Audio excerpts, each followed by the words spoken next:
देश भर में बारिश की संभावनाओं की अगर हम बात करें अगले 24 घंटों के लिए, तो शुरुआत करते हैं सेंट्रल और साउथ इंडिया के क्षेत्रों से, जहां पर मौसम काफी एक्टिव होता हुआ नजर आ रहा है। सेंट्रल इंडिया में तो बारिश हो रही है, पहले से ही मानसून आया हुआ है, लेकिन अब मध्य भारत में जहां पर मानसून का इंतजार है, मानसून के आने से पहले अगर बारिश शुरू हो जाएगी तो ये लोगों के लिए बड़ी राहत होगी, क्योंकि इस समय गर्मी बहुत ज्यादा पड़ रही है और साथ ही साथ खेती का काम आगे निकल सकेगा। तो मध्य महाराष्ट्र के क्षेत्रों में और मराठवाड़ा के क्षेत्रों में, जो महाराष्ट्र का रीजन है, विदर्भ है, मराठवाड़ा, मध्य महाराष्ट्र और कोंकण गोवा, इनमें आप देख सकते हैं कई जगहों पर बादल नजर आएंगे। आज भी बादल हैं और कल भी बादल दिखाई देंगे। 9 जून को भी यहां पर नंदुरबार, धुले, जलगांव, नासिक, इन जगहों से लेकर जो उत्तरी इलाके हैं, लंबे समय से तरस रहे हैं बारिश के लिए, इन भागों में बारिश होगी। साथ ही साथ पुणे, अहमदनगर और सांगली, सतारा, कोल्हापुर में भी कई जगहों पर वर्षा हो सकती है। इंटेंसिटी भी हल्की से मध्यम के बीच कहीं पर भारी हो सकती है। मराठवाड़ा और महाराष्ट्र के विदर्भ, चंद्रपुर, गढ़चिरौली, नागपुर, अकोला, वर्धा, यवतमाल, ये जो हिस्सा है, इन भागों में भी लंबे समय से बारिश नहीं हुई थी, अब बारिश हो सकती है। साथ ही साथ अगर हम बात करें जो कोंकण गोवा का रीजन है, तो दहानू से लेकर रत्नागिरी और रायगढ़ के बीच में कई जगहों पर वर्षा संभावित है। मुंबई में भी बारिश होगी, लेकिन मुंबई में अभी भारी बारिश नहीं होगी। भारी बारिश के लिए 2-3 दिनों का इंतजार कीजिए। 2 दिन का, 10 जून की रात से या 11 जून से यहाँ पर बारिश बढ़ सकती है और मुंबईकर्स के लिए काफी मुश्किलें यहां पर पैदा होनी शुरू हो जाएंगी, क्योंकि बारिश जब आती है तो मुंबई के लोगों के लिए कुछ समय के लिए आफत लेकर आती है, क्योंकि कंटिन्यू बारिश होती है और बहुत हैवी रेन होती है, तो इस वजह से मुश्किलें बढ़ जाती हैं। फिलहाल सेंट्रल इंडिया में ये स्थिति है। मध्य प्रदेश में भी दक्षिणी पश्चिमी हिस्सों में और दक्षिणी जो पूर्वी हिस्से हैं, इन भागों में, जिसमें बैतूल, होशंगाबाद, छिंदवाड़ा, ये हिस्सा, भोपाल से दक्षिणी इलाके, खरगोन, धार, इंदौर, उज्जैन, देवास, रतलाम, नीमच, इन भागों में कुछ स्थानों पर वर्षा हो सकती है। उत्तरी हिस्सों में मौसम काफी गर्म बना रहेगा, बारिश के आसार कम है।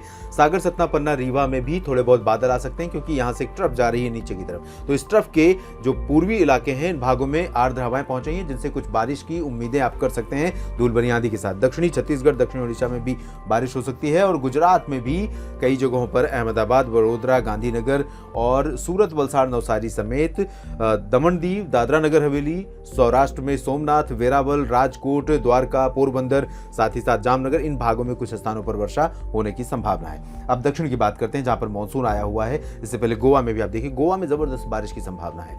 दक्षिण में कर्नाटक के तटीय इलाकों में बहुत ज्यादा बारिश हो सकती है, मुश्किलें हो सकती हैं जनजीवन के लिए, सामान्य जनजीवन को प्रभावित करने वाली स्थितियां पैदा हो सकती हैं। तेलंगाना में बारिश बड़ी राहत लेकर आएगी, काफी दिनों के बाद बारिश हो रही है, आज भी होगी और कल भी, यानी 9 जून को भी बारिश हो सकती है। तटीय आंध्र प्रदेश और रायलसीमा, इन सभी क्षेत्रों में भी कई जगहों पर वर्षा की संभावना है। कर्नाटक, तमिलनाडु, केरल, लक्षद्वीप, इन भागों पर भी वर्षा होने के संकेत दिखाई दे रहे हैं। इधर पूर्वी और पूर्वोत्तर भारत की बात अगर हम करें, तो पूर्वोत्तर Bharat one of the rainiest pocket होगा, मोस्ट रेनियस्ट पॉकेट होगा पूर्वोत्तर भारत का, जहां पर अगले 24 घंटों के दौरान मध्यम से भारी वर्षा लगातार जारी रह सकती है। इसमें खासतौर पर अरुणाचल प्रदेश, असम, मेघालय में मूसलाधार वर्षा होगी और नागालैंड, मणिपुर, मिजोरम, त्रिपुरा में भी बारिश होने के संकेत हैं।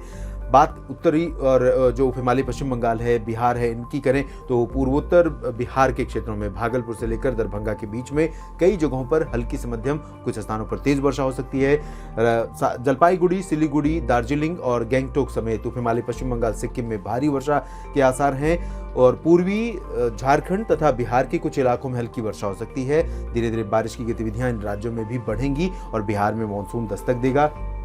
उत्तर पूर्वी उत्तर प्रदेश में वाराणसी और कुशीनगर, देवरिया, गोरखपुर के बीच में थोड़े बहुत बादल आने शुरू हो सकते हैं। 9 जून से 10 जून से बारिश भी शुरू हो सकती है। प्रयागराज, वाराणसी के पश्चिमी इलाकों में अयोध्या, लखनऊ, कानपुर, जौनपुर, सुल्तानपुर, प्रतापगढ़, कानपुर और फतेहपुर, कौशाम्बी, साथ ही साथ झांसी, ललितपुर, महोबा, चित्रकूट, इसके अलावा पश्चिमी हिस्सों में ड्राई वेदर रहेगा। कल थोड़े बहुत बादल दिखाई दे सकते हैं, लेकिन बारिश यहाँ पर 10-11 जून से यहाँ पश्चिमी इलाकों में भी दस्तक दे सकती है। ये प्री मानसून की वर्षा होगी, जो कि अरब सागर से गुजरात, राजस्थान को पार करते हुए पहुंचने वाले मॉइस्चर के कारण हो सकती है। राजस्थान में फिलहाल हीट वेव रहेगी और हरियाणा, पंजाब तथा दिल्ली में भी हीट वेव की कंडीशन रहेगी। उत्तराखंड में भी मौसम काफी गर्म रहेगा, ड्राई रहेगा। हिमाचल प्रदेश और जम्मू कश्मीर तथा लद्दाख, गिलगित बाल्टिस्तान में लाइट रेन होने की संभावना है, क्योंकि एक WD यहां से गुजर रहा है पूर्वी क्षेत्रों की तरफ और इसी वजह से यहां पर थोड़ी बहुत वर्षा देखने को मिल सकती है। लेकिन उत्तर पश्चिम भारत के जो मैदानी इलाके हैं, पंजाब, हरियाणा, हरियाणा, दिल्ली और उत्तर प्रदेश, राजस्थान, इन भागों के लोगों के लिए मैं बता दूं कि अगले 48 घंटों के बाद परिस्थितियां बदल सकती हैं, थोड़ी बहुत बारिश आपको मिल सकती है। फिलहाल इस वीडियो में अभी इतना ही। मौसम का अपडेट लगातार आपको मिलता रहेगा, बस आप बने रहिएगा हमारे साथ। धन्यवाद।